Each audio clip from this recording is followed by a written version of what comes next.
It loses oxygen. So if it loses oxygen, that is what? Not oxidation. That is reduction, okay? So remember, if you lose electrons or you lose hydrogen, that's oxidation. But if you gain oxygen, that's oxidation. So remember that oxygen's like the oddball in terms of what happens. So I always think of gaining oxygen. Gaining oxygen sounds like oxidation, okay? So if oxygen goes up, it's oxidation. So which one gets oxidized? The Fe. So this is oxidized because it gains oxygen, right? So if you look at Fe and you look on the product side, it's Fe2O3. So that Fe has now gained the oxygen, and CuO ends up losing the oxygen, so it is reduced.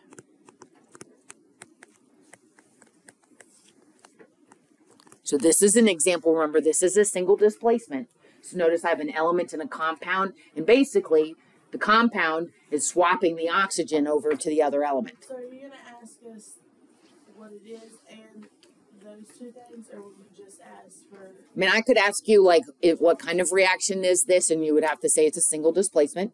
Or I could ask you what is reduced in this reaction, and you would have to tell me that it's CuO.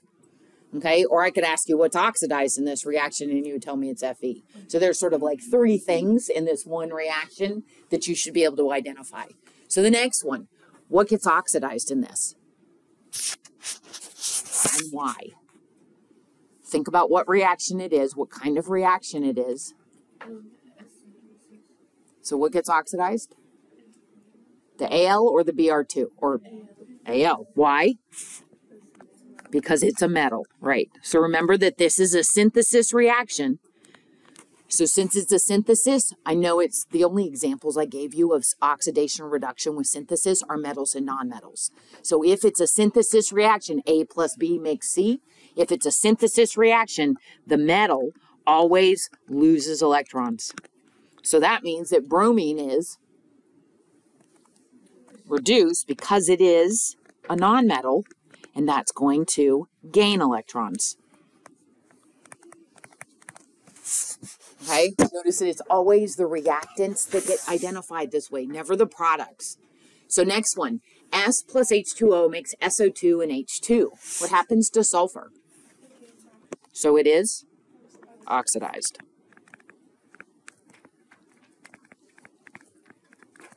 So look at S, look on the product side, see that S is now SO2. So sulfur gains oxygen. What happens to the water then? The hydrogen of the water loses oxygen, so it is reduced.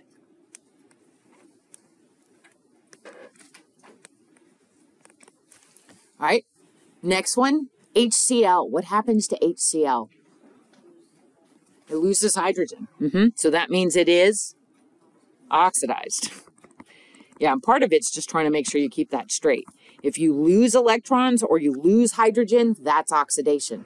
If you gain oxygen, that's oxidation. So look at nitrogen. Nitrogen becomes NH3. So N2 becomes NH3. So do you see that nitrogen gains hydrogen? So that means it is reduced.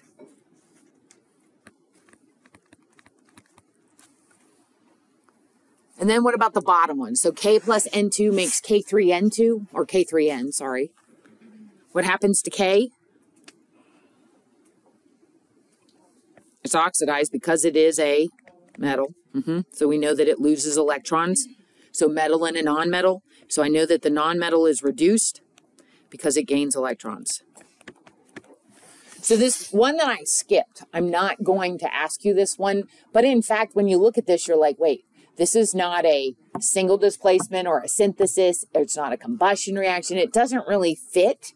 But if you look at C6H12O6, what is the most similar product? The first one or the second product? So if I look at this, look on the product side, what looks the most like it? The first one or the second? The first one. Does everybody agree? So everybody agrees, like there's the carbons and hydrogens and oxygens still there. So if I'm comparing the most similar looking molecules, what happened to this? Same number of carbons, but what happens to hydrogens? I lost them. And what happened to oxygens? So both of those are examples of what? Oxidation. Okay, so do you see that this, it looks like it gains oxygen, but it also loses hydrogen. So that is oxidation. And what did I tell you about oxygen? If oxygen is a reactant, it is always reduced, always. Okay, so rule of thumb, remember? And so it's because the oxygen provides the source of oxygen to oxidize something else. The oxygen here is actually taking on hydrogen, pulling hydrogens off of the first of the glucose molecule. And so it's acting as an oxygen is always the source of oxygen, or it's the acceptor for hydrogen. Okay? So those are ones that I just wanted to do just as to sort of finish up these. Okay, so chapter 6. So this is the other chapter that we need to cover for exam number 3. And this is the second nutrient molecule. So this is all about carbohydrates. So carbohydrates, the name itself, carbo, think carbon, hydrate, think water. So in fact, carbohydrates, whether we're talking about the simple sugars or the huge polysaccharides, they have a ratio for every carbon. There's 2 hydrogens and 1 oxygen, which is why it gives it that name of carbohydrate, because it sounds like carbon and water. So it's sort of the ratio that's there. Now we are really going to focus on the simple sugars and the very large starches or polysaccharides. We will mention the medium ones, but these are not really like part of your diet. These are not near as sort of common as the other 2. So if we take carbohydrates, we can split them into 2 categories. Carbohydrates are either going to be very small molecules. They call them, think of them as the simple sugars. They have that characteristic sweet taste. When they hit your taste cells, the receptors in your taste buds, this triggers that sensation of sweet. Really small. There's not much digestion that happens with simple sugars. Monosaccharides, the single sugars, do not have to get digested at all. They get absorbed. In fact, glucose can get absorbed through the lining in your mouth. So people that might have low blood sugar might actually carry little sugar packets. So if their blood sugar, they start feeling like they're getting shaky, they can actually tear open a packet, squeeze it into their mouth. Just sitting in their mouth, it'll actually get absorbed through the lining called the mucosa. That's the lining of your GI tract. So it gets absorbed quickly. This means, though, monosaccharides, disaccharides do have to have some digestion, but it doesn't take a long time. So these will have this effect of changing your blood sugar quickly. Right? So if it's absorbed quickly, doesn't take hours to digest, then you're going to have a rapid blood sugar change. So monosaccharides, single sugars, disaccharides, 2 sugars. Those 2 sugars are linked, held together by a bond. We will talk about the 4 monosaccharides and those 3 disaccharides and sort of their use, where you find them in terms of nutrients. Complex carbs, though, complex carbs are much larger. So while we're talking about 1 sugar, 2 sugars, these are hundreds or even thousands of sugars all in one big molecule. So we are talking about hundreds, go back, to thousands of sugar units per molecule. Like in one molecule, you're talking about a huge, large complex compared to the simple. So they're really very different by size. But we can take complex carbs and split them into 2 groups. You have the group that's digestible. They're big, but they're digestible. So starch. When you think of starch, think of anything that's flour-based. Okay? So anything that comes from a ground-up grain. So pasta, potatoes, bread, rice, all of those are starchy types of foods, even corn. The majority of what's inside of corn is starch, but we can digest that, okay? So we have enzymes that help to break this down, but because it's a huge molecule, This takes hours to digest. So it doesn't have the rapid blood sugar effect that the simple sugars have. Because in order to take something that's 500 pieces and you got to chop them all into single pieces, that's going to take time. So they tend to have a slower effect on blood sugar. Doesn't mean that they won't affect blood sugar, because ultimately they get digested to glucose. So they ultimately get digested into sugar. So that will end up affecting blood sugar. Glycogen, the other digestible molecule, is one that we actually make. Glycogen is how we store sugar for in between meals.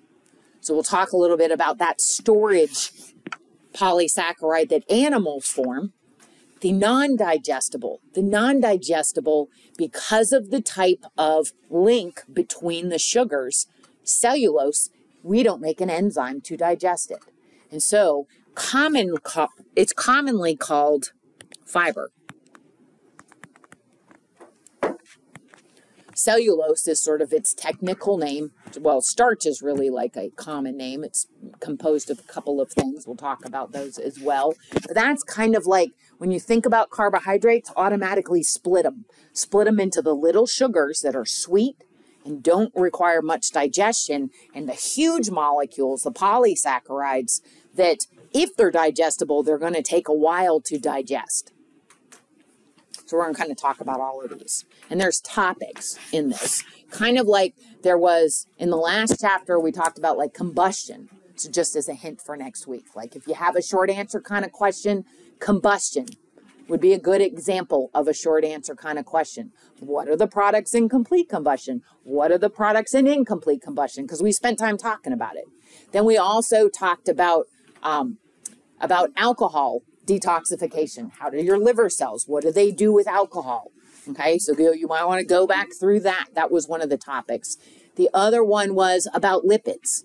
Okay, so how you can take an oil and convert it into margarine, right? So that hydrogenation process, and why it can form trans fats, and why that's a problem. Why did they ban trans fats? So what's the challenge with those? So those are kind of like, I almost think of them as either being like real life kind of scenario applications or more health related applications. So there's a couple of things like that we're going to talk about in this chapter. One is diabetes, okay, which is like the majority of patients that you are going to have this is either the reason you're taking care of them or could be the reason like an additional challenge when you're trying to treat them. We'll also talk about sweetness, the sweetness scale, and how sweeteners differ a little bit. And then we're going to talk about fiber as well. So once we talk about cellulose, we'll talk about fiber and really its importance in the diet. So those are sort of like short answer topics that you should expect to see. Even going back to chapter 4, remember we talked about like chiral carbons. And we talked about why different drugs, if they have a chiral carbon, you have to be able to test them. So why? Like what were some of the examples that we did in class, like to talk about some of the medicines that had to be tested and have to be checked if they've got chiral carbons. Just examples for you for next time. All right, so when we're talking about mono means one, right? And the term saccharide, like you think of saccharin, an artificial sweetener. So saccharide actually means like sweet. It's the Greek term for sweet things or sugar. So these monosaccharides are the smallest of all of them. They tend to have 6 carbons. There are some that have 5.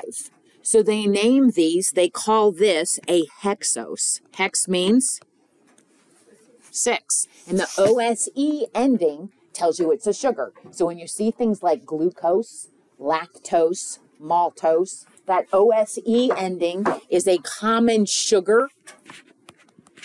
So that tells you it's a sugar. So if I have a sugar with only 5 carbons, it would be a what? A pentose. So this would be a 5-carbon sugar. So that's one of the ways in the naming of sugars is they talk about how many carbons in the individual units. You can have 3, we don't really like talk about them too much. Those would be trioses. You could have 4. Those are tetroses. But really, in nature and what you ingest are either hexoses or pentoses. Those are the far and above the most common.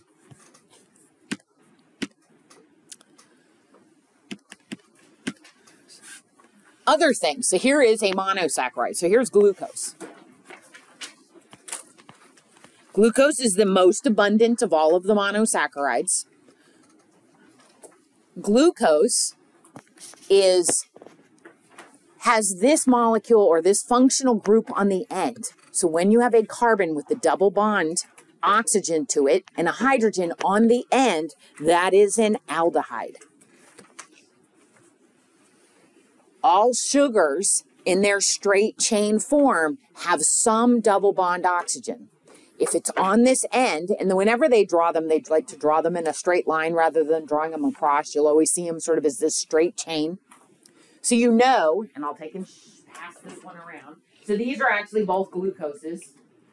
So notice that when you look at it, you're like, well, it's not a straight chain, okay? You can take and like twist and get it so that it looks like it's sort of straight in a row. You can kind of see that, right? So you can kind of see how it's a straight chain. But so they just kind of makes it look like they flattened it out. So here's that one. So that is actually glucose. Here's another one. It's the exact same one.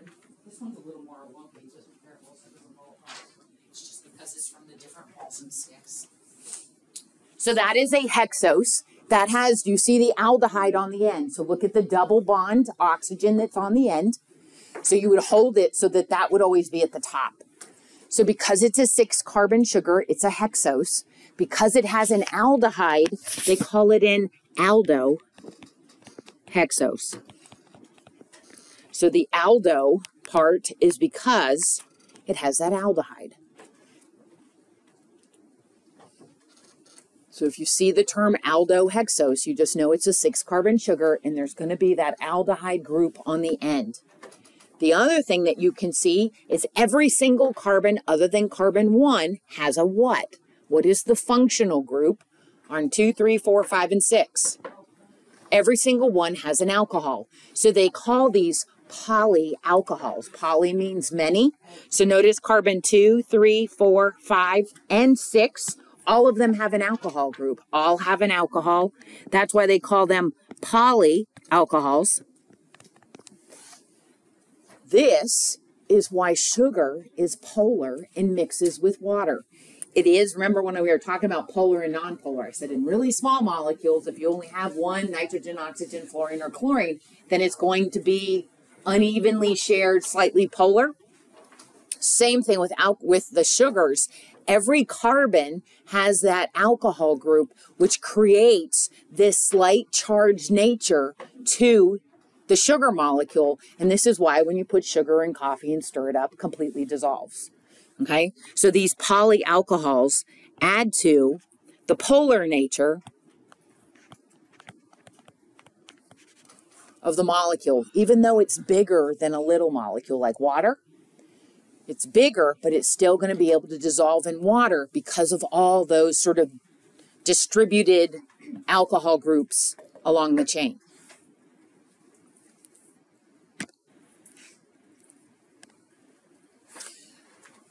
Homework question, and I'll just mention this. Homework question asks about primary, secondary, and tertiary alcohols. A primary alcohol is listed first, then the secondary, then there's a tertiary. So just take a minute and look at those. A primary alcohol is defined as being an alcohol group connected to a carbon that only has one other carbon connected. So see here, there's only one. So you look kind of like when we were identifying functional groups. So a primary alcohol, if you look at the carbon the alcohol is attached to, there's only one other carbon. So notice the others are hydrogens.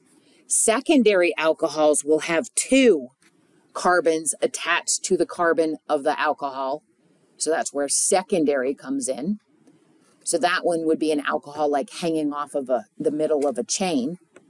Tertiary alcohols have 3.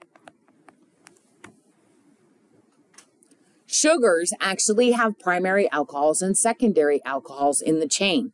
So if we go back and look, what is carbon number 2? The alcohol here, would that be a primary, secondary, or tertiary alcohol? Secondary, right? So you look, so here's the carbon, and you say, oh, there's a carbon here and a carbon here. It has 2 carbons attached, so this would be a secondary alcohol. What about carbon 3, 4, and 5? They're all secondaries. Do you see that they all have a carbon above and below to the carbon they're attached to? So secondary, secondary, secondary. Now, how is the 6th one different? Carbon 6. If you look at the carbon that alcohol is attached to, how many carbons is it attached to? Only 1, so it is a primary. Okay? Primary alcohols are on the end of the chain. Secondaries would be like in the middle of a chain. And we don't really have a whole lot of tertiaries. But just so if it asks you a question about this on your homework, it's not a difficult question. Just remember, you look at the alcohol, look at the carbon it's connected to, and then just look to see how many carbons it has connected to it. Okay? So this one is a primary alcohol.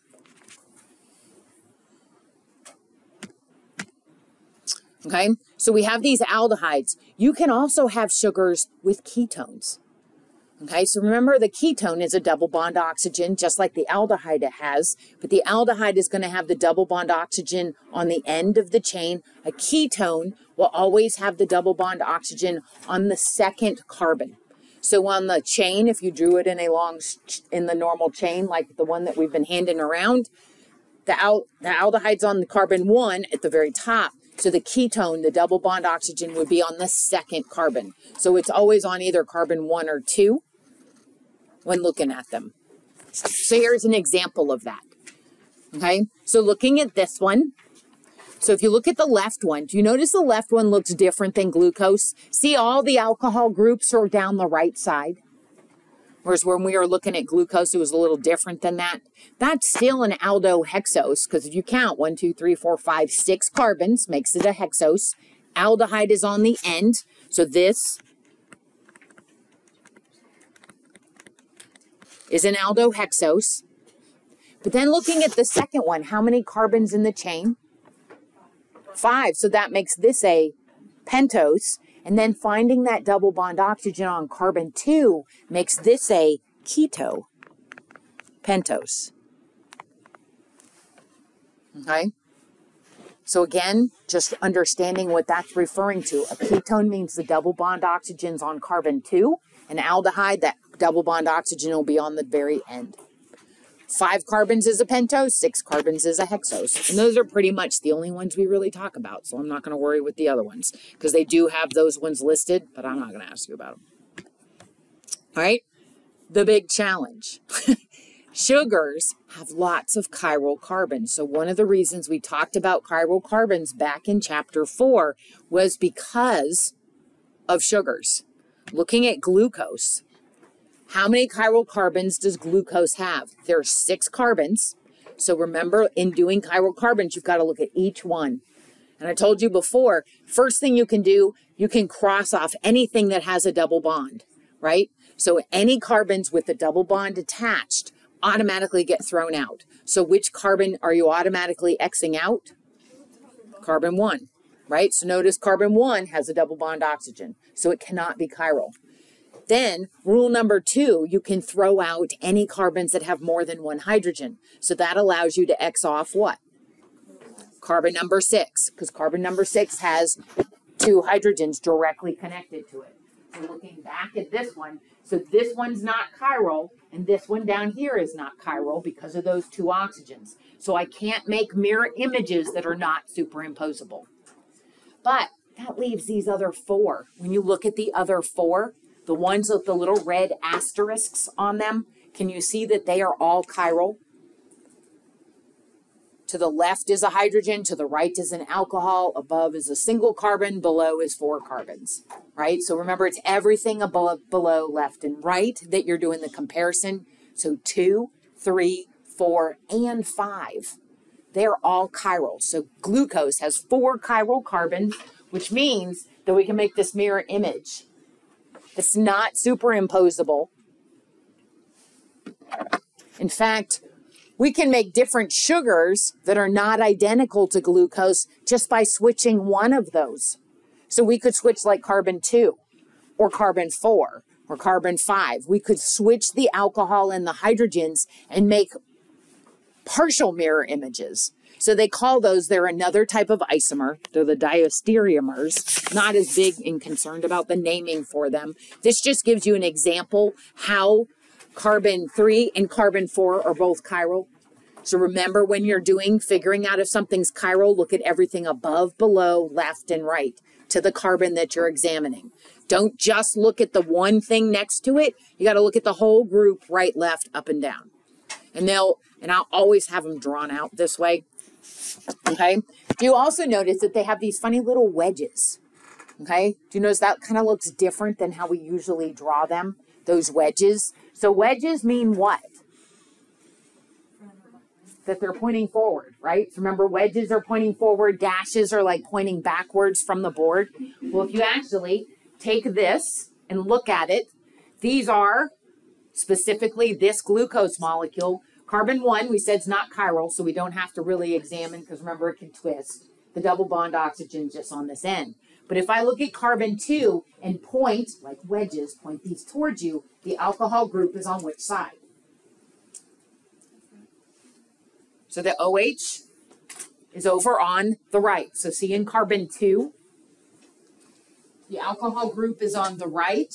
Now if I go down to carbon number 3 and stick it towards you, the alcohol group is on the left. You see that? So you really have to like pick this up and kind of twist it. As you examine each carbon, you always have to turn so that the two groups are pointing towards you. So carbon number 4, the alcohol group is, see it's on the right.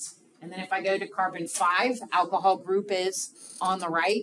The last one, it doesn't matter because the last one is the one that's not chiral because it has this ability to just spin. So we wouldn't even look at that one. But these ones, the reason that these have these wedges is because this is truly glucose with the orientation of the alcohol and hydrogens specifically listed in this way.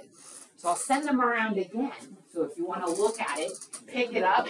If you're going to look at each of these carbons, you want to like turn them, like hold on to the carbon and point the two groups at you. And you should see that they actually have that same. So we have carbon 2 is on the right, carbon 3 over on the left, carbon 4 over on the right, carbon 5 on the right. So in each one of them, that position is actually defined. If I flip them, if I change the alcohol and hydrogen position, then it's not glucose because those are chiral carbons. So in fact, looking at, here's D-glucose, this first one, and like there's the wedge and dash projection. They'll also draw it in what they call a Fisher projection. So Fisher projections, where they have a little cross, remember that that's a carbon. Every little cross point is a carbon. It's almost like a weird skeletal structure, like a semi-skeletal structure. So this is the most abundant sugar found in nature, and it is exactly in this form. This is the only one of them that I expect you to be able to identify. And it's really not too hard to identify. You've got to remember glucose has the aldehyde on the end, that carbon 2 has the alcohol to the right, carbon 3 has it to the left, carbon 4 and 5 are to the right. So if you remember that this is right, left, right, right, that is the alcohol position on glucose. If I flip and I do the mirror image, can you see that the far right side looks like it's flipped? It's a mirror image. If I was putting a mirror up right here, notice that they're left, right, left, left for the alcohol position, so it's actually completely flipped. So that is an enantiomer, that is that isomer pair, that right and left-handed form of glucose that's not superimposable. So remember we did that in lab, like building molecules and trying to organize them that way. Take a couple. Pollen. So those are those enantiomer pairs, the non-superimposable right and left hands. Interestingly, D forms of all the sugars are what you find in nature. So remember cis and trans? We said that those double bonds, cis is what you find in nature. You don't find trans. Same thing here. You find D sugars are the most common sugars found in nature. Very rarely are there L, the opposite or mirror image forms found in nature.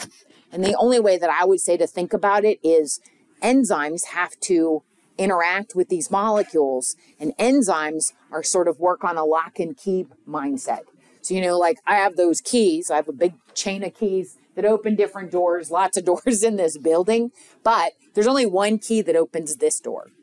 Okay, so I have to have that as a separate one. Then to open 7104, I have a separate key for that one because the teeth are really specific. Well, enzymes have evolved or developed so that they are specific to one kind of sugar. So having the mirror image would really just mean you'd have to have two enzymes. We'd have to have one enzyme and the mirror image enzyme to be able to interact with both. So that is why in nature you have like evolved one specific type so that it's been, and one was more successful than the other, which is how it's ended up like developing. But that's D-glucose. So that's really like the only one that you should be able to identify. But look, glucose and galactose. Galactose is a component found in what? What does it sound like? Galactose sounds kind of like lactose, which is part of milk, right? Milk sugar. And in fact, galactose is one of the sugars found in milk sugar. Look at those two, glucose and galactose. What's different? Carbon number what? 4. Do you see carbon number 4? If you look at everything else, exactly the same. These are both aldohexoses. Carbon 1, 2, 3, 5, and, well, 6 doesn't matter because it's not chiral, but 2, 3, and 5, exactly the same. But carbon number 4, see the alcohol group is flipped? Galactose is a component found in milk sugar, and that's pretty much all you find it. You don't see it. It doesn't, it's not, if it comes into the body as a product in digestion, your liver converts it to glucose, like takes it and actually swaps the alcohol and the hydrogen back. So glucose is your blood sugar. It is the most common sugar. And so even though there's only one difference, that is enough of a difference that changes how it's used. Looking at the last one, talose, what would you say is different there?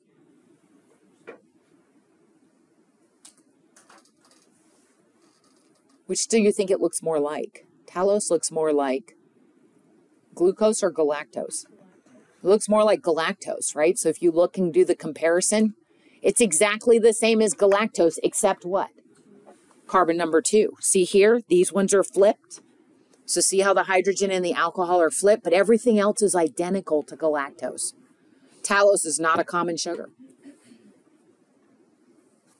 Galactose is found in milk sugar, but you don't find talose. It's like, so that even just a single structural position or orientation can create that difference.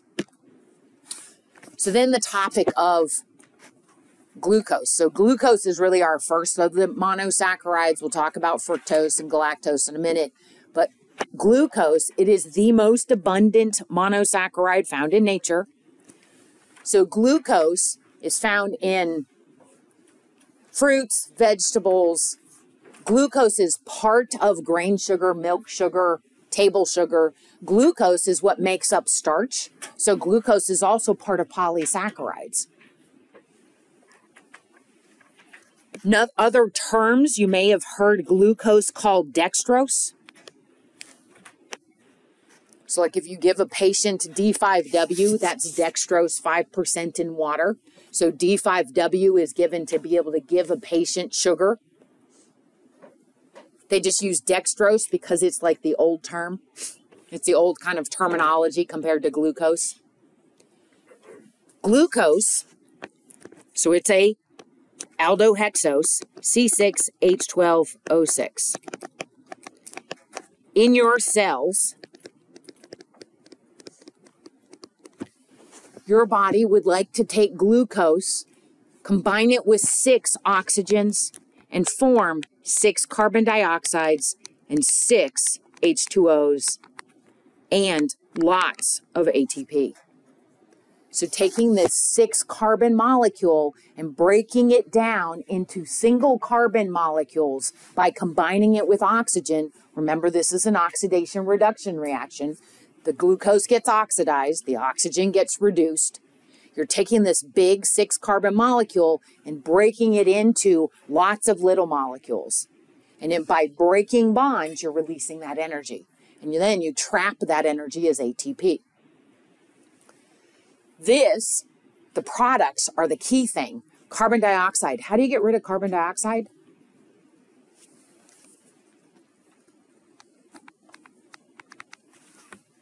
All you have to do is what? How do you get rid of carbon dioxide? Come on now. Yeah. How do you get rid of carbon dioxide? How does your body get rid of CO2? Yeah. You don't, does that require a lot of effort? Does that require a lot of energy? No. Okay. So all you got to do is exhale. So this product is easily removed from the body. What about water? How do you get rid of water? It's already in the cell, right? You're already 2/3 water. So the water product, so the water that is formed in this reaction just becomes part of the cell's water.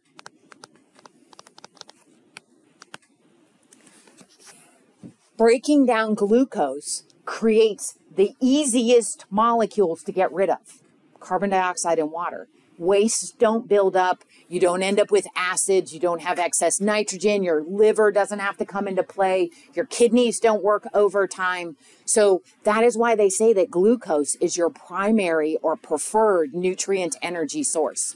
You can take this, break it down, make a lot of energy, and you can get rid of the waste molecules easily. It's not the case with fats and with proteins. So this is why the body is kind of like geared to really use glucose as its primary energy source. So you always have sugar in your blood. So the sugar that you eat, the carbohydrates that you eat, those get absorbed. They're now floating. Sugar dissolves in water, right? Sugars dissolve in water just fine. So it's constantly circulating. So they also refer to it as blood sugar. So most people, when they talk about blood sugar, they just have a number. But blood sugar, in fact, actually has units. But most of the time you say, my blood sugar is 80, my blood sugar is 60, my blood sugar is 250. Okay, so you just have these blood sugar numbers. But in fact, there's units. It's how much glucose is dissolved in the blood. It's X milligrams of glucose per deciliter of blood. And if you did the banana lab, remember the dipsticks? That was the unit for the dipstick results. So the numbers you had to use was milligrams per deciliter. We had to do all these unit conversions to figure it out. But that's really what those units come into play. Normal, this is a range. So your blood sugar does not have to be exactly a number. Your blood sugar is typically in a range, and it is considered normal as long as it stays between 60 and 110. If it goes below 60, what do they call that? What's the technical name? So less than 60 is called hypoglycemia, right? Because hypo means low. Okay, so hypoglycemia. Anybody ever had hypoglycemia? How do you feel? You get really shaky. Okay, it's like, like you're like, I'm feeling like I'm getting anxious or something's happening, but you may even like kind of feel this sort of, and it's because your brain runs on glucose exclusively. So if your blood sugar drops below 60, then your brain's like, what's going on? Not making a lot of energy, having problems sending nerve impulses, right? Like you've got to use lots of ATP to do all that. And so that kind of spacey sensation, like you're like, it's hard to concentrate, hard to think. All of that can be hypoglycemia or not enough sleep. There's a lot of reasons you might feel that way, but that could potentially be a reason. And people that have chronic hypoglycemia know that sensation. If it goes over 110, what do you call that? Hyperglycemia. So the term hyper is above, glycemia is referring to that sugar in the blood.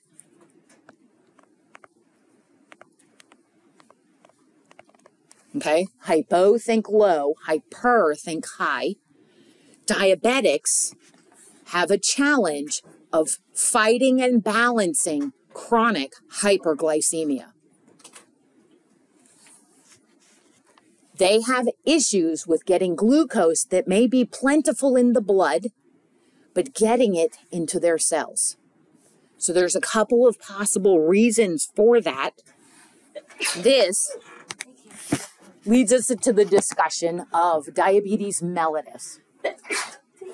So diabetes mellitus affects about 110 million people in just the United States. 110 million people. It's a pretty big percentage. In fact, in healthcare, it accounts for billions of dollars worth of healthcare in the United States every year because of health issues that diabetics end up having. There's two types of diabetes. They split them into type 1 and type 2. Type 1 they call insulin-dependent diabetes mellitus. The other they call non-insulin dependent diabetes mellitus. So we'll split them up. I will tell you that type 1, the first one we'll talk about, that is only 10% of this number. So there's 110 million. So we'll roughly say about 10 million of those are type 1 diabetics.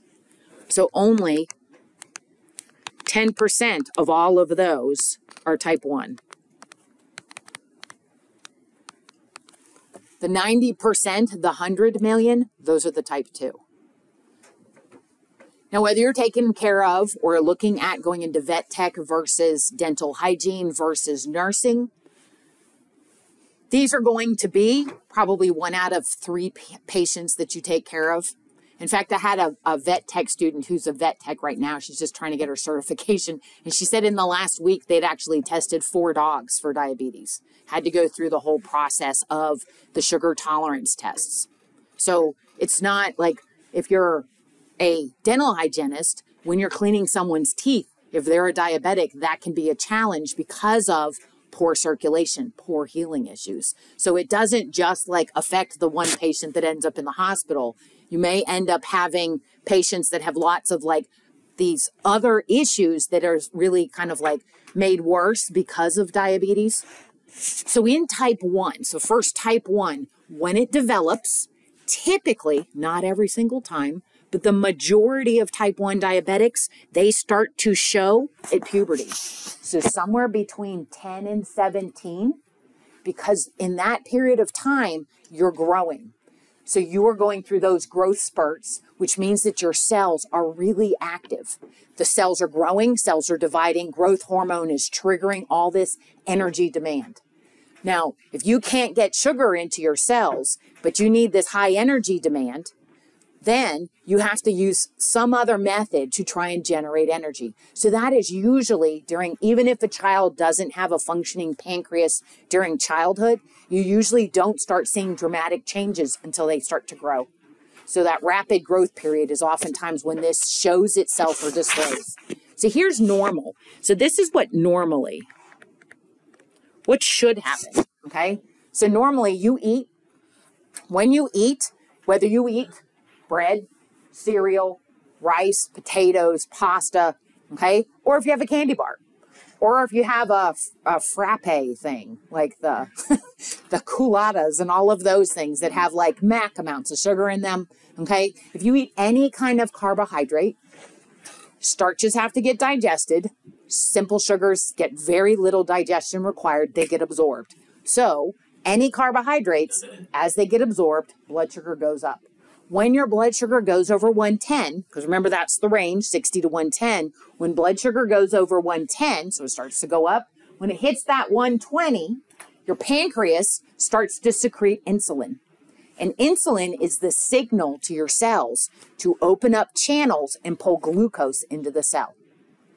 So insulin gets secreted, so you eat, sugar goes up, insulin secretion till it comes back down below 110, and then your pancreas stops secreting until you eat again, right? So then you eat again later, same exact thing. So sugar goes up, the pancreas secretes insulin, brings that sugar back down. So insulin is kind of like a key. It is a signal to your body cells that there's sugar in the blood. If you don't have insulin, your body cells don't have anything to open the channel. They have no idea there's sugar in the blood. And instead, the cells, somebody that's diabetic, when they eat, they end up with hyperglycemia. So the blood sugar goes above 110, no insulin. Goes to 150, no insulin. Goes to 200, no insulin. So as long as sugar is getting absorbed from your diet, your blood sugar is going to go through the roof. So any CNAs, anybody had an experience with a high blood sugar? What's the highest you've ever had? I actually have a patient. He goes to dialysis every Monday, Wednesday, and Friday. His normal range for blood pressure is... Or blood sugar. Oh, blood sugar? Mm-hmm. Oh, yeah, no, his blood sugar's fine. I don't know why. I thought blood Yeah, well, is he diabetic? No, but I have had a few that are like, I've seen it up into the 400s. Mm-hmm. What have you seen? It was like, I think it was 382. 380? Okay. I've seen one as low as 19. Yes. Wow. Mm-hmm. Yeah, that's like super low hypoglycemia. That's like a huge challenge. That can happen if a diabetic takes too much insulin. So it's like, it's this back and forth. I've seen more than it's Mm-hmm. Yeah. Mm-hmm. I'm not a senior, but my grandma, she's a diabetic. She Mm-hmm. doesn't really understand much, but before she moved in with my parents, where my parents could monitor and help with her nutrition, her highest I think was like 420. 420. I've had nursing students that like work in ERs, work in doctors' offices that have had people come in and had blood sugars of 800. Good Lord. Mm-hmm. So 60 to 110 is normal. So this person comes in with a blood sugar 10 times higher than it should be. So think about like a glass and you put a tablespoon of sugar, then add 10 more tablespoons of sugar, stirring it up. What starts to happen to the thickness of that liquid? It's almost solid.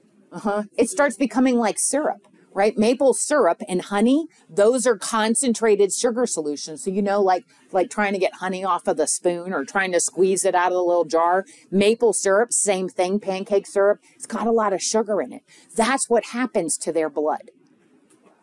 Okay? It's not the high blood, well, okay, so hyperglycemia is like person that's not been diagnosed comes in, they check this blood sugar, they're like, because now your blood's super, super thick. Your heart is trying to pump syrup instead of water because your blood is pretty thin, right? The blood flows easily. Its density is pretty close to water. It's a little more dense, but not a lot. When you start to dump lots and lots of sugar, it's making it thick. So what is that going to do in terms of your heart's effort? Goes up, right? Your heart's like, trying to squeeze, just like you trying to squeeze syrup out of the maple syrup container. So it's harder to get it to move. So the blood pressure, since it doesn't want to flow, blood pressure goes up. People that have hyperglycemia have hypertension. They have heart stress, and that can lead to, when you have those numbers in the 800s, you worry about stroke and heart attack. So that pressure can get so great that it could actually blow a blood vessel. Okay? That's one of the reasons that my grandma moved in with my parents because she had a stroke from how bad her diabetes was. Yep. So that is like untreated, unmonitored diabetes. That's what ends up happening. Your blood literally gets too thick. It cannot flow. You swell up like a balloon too. Mm-hmm. What causes people to lose weight? Okay. So this hyperglycemia this could create a life-threatening condition, heart attack or stroke. Most people, what ends up happening is that their cells, because there's no insulin, the cells are like, we're starving. There's no sugar coming in. There's no insulin to open the gate. So the blood sugar is really high outside of the cells, but the cells still can't get that sugar. So they go to the other two nutrients. So remember I told you that glucose is wonderful because you make carbon dioxide and water. You go, and you get rid of the waste molecules of sugar metabolism. Not so with fats and proteins. When you burn fats, the byproducts are acids. So some of it's fine. But high amounts, what happens with a patient with hyperglycemia and is doing a lot of fat burning, that acid generation can build up in the blood and actually end up lowering the balance of the pH. So it can cause what's called ketoacidosis. So that is when the blood's pH goes down. And if you've done fluid and electrolytes, then you know that decrease in blood pH can shut down your nervous system. So this is why patients that have high sugar and they have a lot of fat metabolism going on, then they're tired, lethargic. They may actually lose consciousness. They can go into a diabetic coma. And if that is not remedied, that can cause irreversible brain damage. So that can like leave you in a coma. Yeah. So it's like, well, it'll be fine. I'll be okay tomorrow. No. Okay. Type 1 diabetes has to be treated or it's going to be fatal. Something is going to happen down the road. The problem, so a patient comes in with really high blood sugar, they give them insulin. They give them insulin and then they start titrating. So what you do is you give them sugar and you give them insulin and monitor how does their blood sugar change. How much insulin do you need to keep your blood sugar between 60 and 110? So they have to monitor it. So I don't know, there is this, I think she's a gymnast. She's a gymnast that is a type 1 diabetic. And she actually has like the monitoring system. So you may have actually seen that on somebody if they got a short sleeve shirt. Commonplace that they'll have them. You can put them here as well. But the monitoring system actually, every time that you can use your phone, it's like Bluetooth to it, which is amazing. So you can actually check your blood sugar.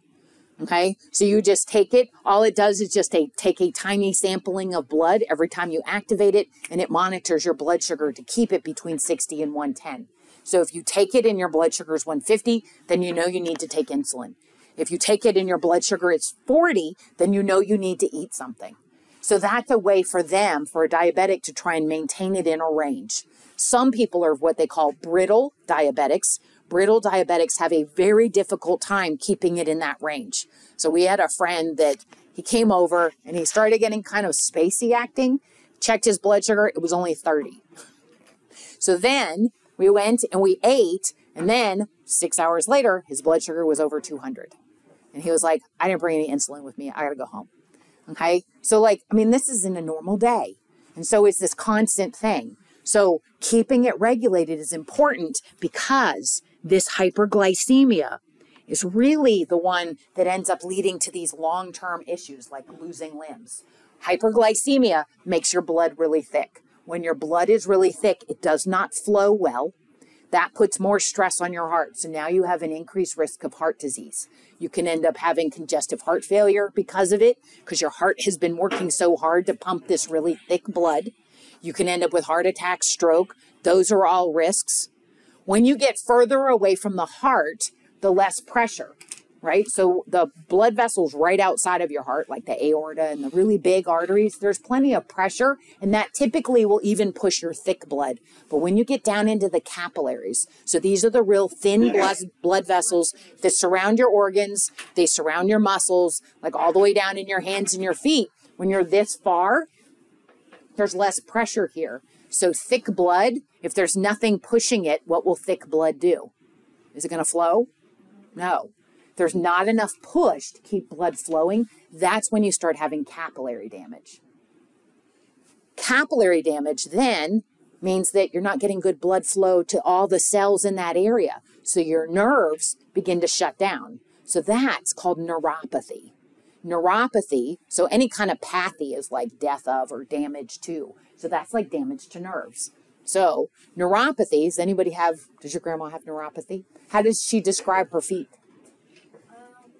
She has trouble feeling her feet. Like if she touches it, she doesn't. Yeah, like your feet go numb. Fingers go numb. Okay? Some people have neuropathy pain. You know how has your leg ever fallen asleep? And when it wakes back up, you get the pins and needles? Some people get permanent pins and needle sensations. So it feels like their feet are like tingly. Anytime they're walking anything, they get like that pins and needles. And it's all because these nerves are not getting circulation.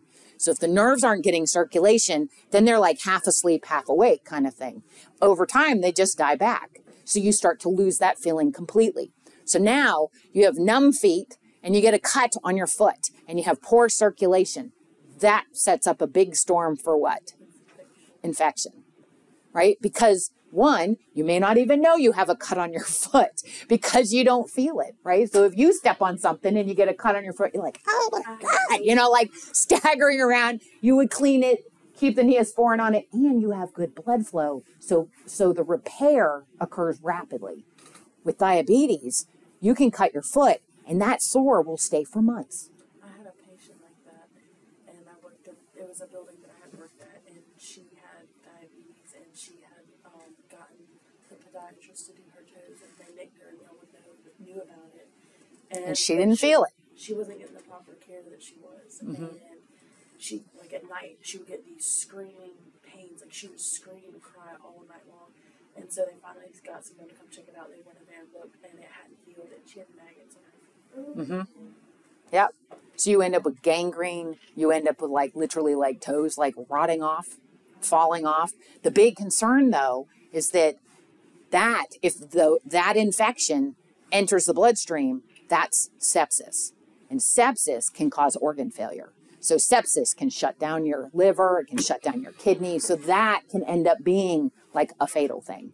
So if they're not like, because you said that some people don't have it where it's like completely dead, it's just like, it's not as strong of blood flow there. Is there any way to make like the blood flow stronger to your like? This is the big thing right here. Controlling hyperglycemia. Like if you don't want those chronic things to happen, because this doesn't usually happen overnight.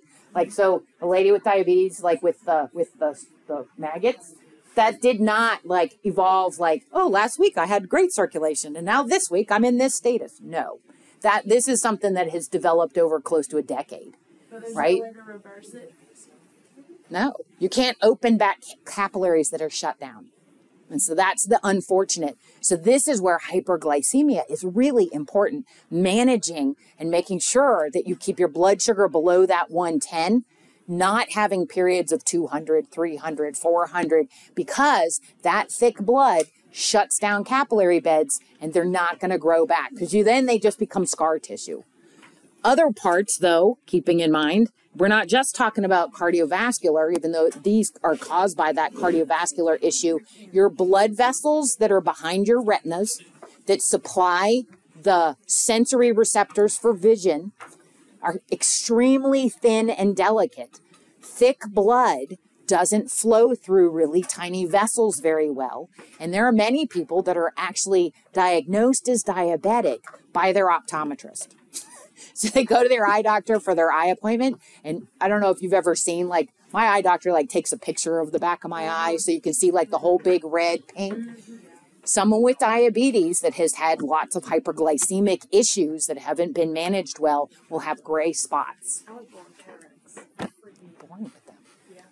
But that's, like, then the optician's like, oh, are you a diabetic? No.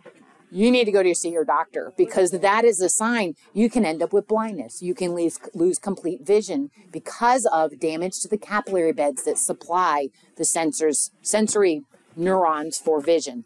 Kidney failure.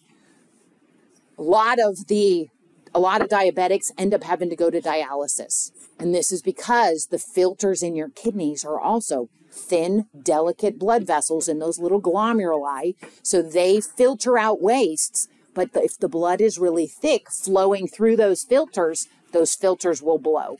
And if they blow, they shut down and convert to scar tissue. And so what you start to see is people that have less and less kidney filtration, and then they may require dialysis. So like all of that ends up being this kind of chronic thing that people are dealing with. And a reason that you really want to try for a type 1 diabetic needs to monitor their blood sugar, take insulin when required, and make sure that they eat if their blood sugar goes below 60, because there's like that range. You don't want it to get, if you take too much insulin, your blood sugar goes too low. If you don't take enough insulin, your blood sugar goes too high. So there's a lot of research that's being done on pancreatic cell transplants, having a kind of like a diabetes, an insulin pump, like implanted. Some people that are those brittle diabetics have a hard time regulating. They actually have an insulin monitor and they actually have an insulin pump. So they get whichever. Okay. So the only thing they've got to do is like monitor it, give themselves the insulin, and they can do it like on their phone, literally. So that really helps a lot, especially if they have a hard time balancing it. But now I told you this is roughly like 10 million people in the United States. They have to take insulin or all of these things end up becoming life-threatening. The 90%. As far as her question, grandma, we've noticed if we can get her eating semi well enough and get her motivated to walk, then she'll start getting a little bit of feeling back in her legs just from the walking. The walking is probably increasing circulation, so that's probably improving that sensation. Yeah, and they've gotten her regulated when she eats right and does that. She'll be around 200 is her normal, maybe even as low as 160, but that's her high normal. And so a lot of people that are type 2 diabetics, like their blood sugar tends to be just under 200. And if that goes down to 110, they feel hypoglycemic. They get really shaky, really spacey, like their body has adjusted to having this high sugar level. The problem is it's still doing the damage. You're still in this thicker blood consistency. And so that's the big challenge is like, you feel okay right now, but then long term, what is that going to do in terms of heart function, in terms of capillary health, kidney function and such? Type 2, though, this is 90%. 90% of diabetics in the United States are type 2 diabetics. These typically, although not all the time, but typically type 1 is like juvenile. It comes on like in childhood and at puberty. Type 2, you usually see it develop in adulthood. So we're talking 40s, 50s, 60s is when you begin to see this. This can be because of less insulin. So your pancreas still makes some insulin, just not as much as it used to. So you might need some help with that type of thing. Or the insulin that you do make doesn't work as well as it should. And so this little diagram over here is kind of shows like how insulin is really this key. So if you have a body cell, we'll just say these are generic little round body cells. It could be a muscle cell, it could be skin cells, it could be any organ cells. But if you have a body cell, all body cells except for your brain, because your brain doesn't need insulin, your brain's going to get sugar, which is why you feel terrible when you don't have sugar because it needs it. But body cells, most body cells, they have a receptor. And the receptor, I think of it as like a lock. There's a lock on the door. So the shape of that receptor, insulin binds to it, and that's the signal to open the door and allow glucose to come in. So glucose then streams into the cells, and that brings your blood sugar back to normal. And once insulin stops being secreted, then that door shuts. So cells get glucose, can use that glucose for energy. What they find in type 2, there's less receptors. So if there's less receptors, see the little receptor, which is like, looks like the little Y kind of sticking off the surface of the cell. If there's no receptor, what's that going to do? It's literally like you took the key off the door. So you have a glucose door, but there's no key. So insulin can't open it. So they find this happens in correlation with weight. Not all type 2 diabetics are overweight. Being overweight does not mean you're going to be a type 2 diabetic.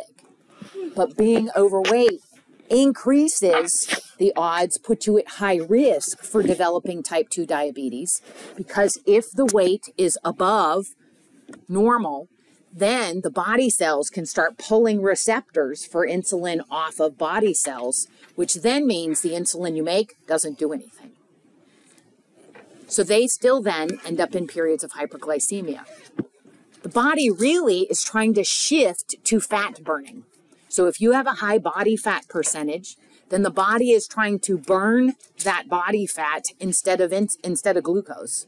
And so that's part of the thought, is what your body's trying to do is just shift to fat burning. I always just think of bears, right? So like bears, they like gorge themselves and get really big and fatty and chubby before the winter. Then they go hibernate. And while they're hibernating, they actually burn that body fat. So it's sort of the same thing. The body's mindset's like, well, we've got a high percent of fat. Let's shift and burn more body fat instead. But That would work if you didn't have any other carbohydrates coming in. So this person still eating carbohydrates and maybe not even in excess, but the carbohydrates are not getting absorbed into the blood. So now they start to have the hyperglycemia. So they don't typically have like the issues of the strokes, the heart attacks, like having the immediate, but they have this chronic hyperglycemia that begins to develop and cause all these health problems. So like when you said like the bear when they hibernate, when they go to sleep and everything during the winter, and let's say they don't eat enough for the winter, will that cause them like to wake up or like lose them an extra amount of body weight than they should? When they like, if you've ever like, you can like Google pictures of like some of the grizzly bears before and after winters. They go in, they're like huge chubby looking things, and they come out and they're like furs hanging off of them. They're like skeletal looking things. And all they do then is like, they come out real mean and they like eat as much as possible. Like that's when you don't want to be in the woods. But so if they don't eat enough, they'll just starve. They'll never come out of their den. They'll die. Oh, so they won't like wake up and go get food? No, in the middle of the winter? Nope. So that is why there's like this natural like urge for them to just like eat absolutely as much as they can. Like, I mean, they just like stand in those rivers and eat the salmon, like whole salmon, just nomming and like as much as possible. And they just sit in the blueberry patch, just like throwing it back, like until they're literally like waddling. They're so fat because they need that fat, because in the wintertime they hibernate. Their blood pressure goes down, heart rate goes down. They sleep, they don't come out. They don't come out until it starts to warm up. There's like this natural rhythm that they have. And if they don't eat enough, then they won't survive. And a lot of them, mamas have cubs during the winter too. And so like, not only do they have to have enough for them, they have to have enough for the babies that they birth in their little dens during the winter. So it's pretty rough. It's not an easy thing being a grizzly bear. But so for us though, we don't stop eating, right? So we don't stop eating. Like a bear can do this fat burning and survive, but we don't stop eating. So that means that we're going to have these periods of more than 110 in terms of blood sugar. 3 more minutes. And so now you still have this risk of heart disease, hypertension, poor capillary circulation, poor healing. You can still end up with kidney damage. Blindness can still become an issue. So treatment for this, though, is a little different than what it is for type 1. So they may need to put you on meds to help improve the connection of insulin with the receptors you do have. So that's like metformin helps to do that. There's also other medications. There's some medications that help to actually flush excess sugar out through the kidneys. So bring your blood sugar down by flushing blood sugar in urine. A lot of side effects to those things, though. People that take metformin, common sort of commentary with that is, I feel really crappy. I don't feel good when I take it. It just makes me feel bad.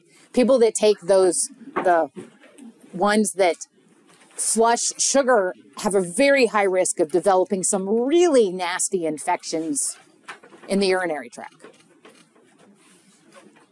No, like literally like a whole perineal infection.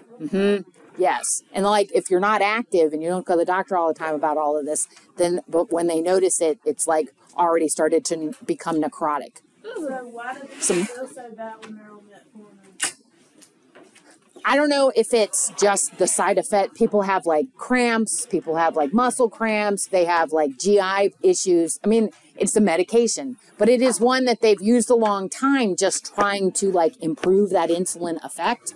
But they have found if you change 2 things, the loss of even 10% of body weight can actually reduce your need for the medications. So decreasing carbohydrates, because if you're not ingesting sugars and starches, then you're not going to be dumping a lot of sugar into the blood. So that means your blood sugar is not going to like spike.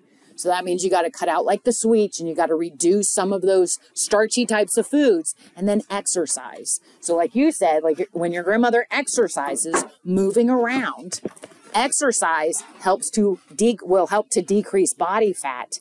And then loss of body fat actually has shown those receptors come back. So people that were on diabetic medications that are type 2, that lose even sometimes as little as 10, 15 pounds, actually help to regulate, they start to regulate their own blood sugar better. Their insulin works better. The last thing is this is really the way that they check now. When you go to the doctors and you get a checkup, one thing that they'll test is what they call A1C. What A1C does is it actually measures the amount of sugar that has been in your blood over 3 months. Because it measures the amount of blood sugar that's in your red blood cells. Your red blood cells last about 120 days. If that red blood cell was made and you were hyperglycemic, there will be more sugar in that red blood cell. So by taking a blood sampling and measuring it by A1C, they're really seeing like a average. So it's not just like, I just ate salads for 3 days, then went to the doctors and they were like, your blood sugar is only 80, but your A1C is 6.7. So this, you can't really cheat, right? Unless you eat really well for 3 months before you go to the doctor. But I mean, if you're going to do that, you might as well just eat right. Okay. So normal A1C, anything below 5.7. Most people are in the 4 and lower 5s. Most people are 4.5, 4.8, 5.2. Those are fine. Anything over 5.7 to 6.4, now they call that pre-diabetic, because that means you've had periods of this. You have had periods of hyperglycemia. In the last 3 months, you have had periods where your blood sugar has been above 110 for a while. That's like a warning sign. If it goes over 6.4, then you are technically considered a diabetic. And they're going to talk about treatment that includes medications. Okay, so it's really like helps because it gives you an idea, and it's a good like pre-diabetic way of identifying somebody in that issue. But this is really like, of all of them, heart disease, diabetes, strokes, cancer, those are pretty much all the big healthcare things, whether you're taking care of 4-legged animals or 2-legged people. That is really this is a major health issue that you will deal with if you're in healthcare. Okay? All right, I will quit there. We will finish the sugar material on Thursday.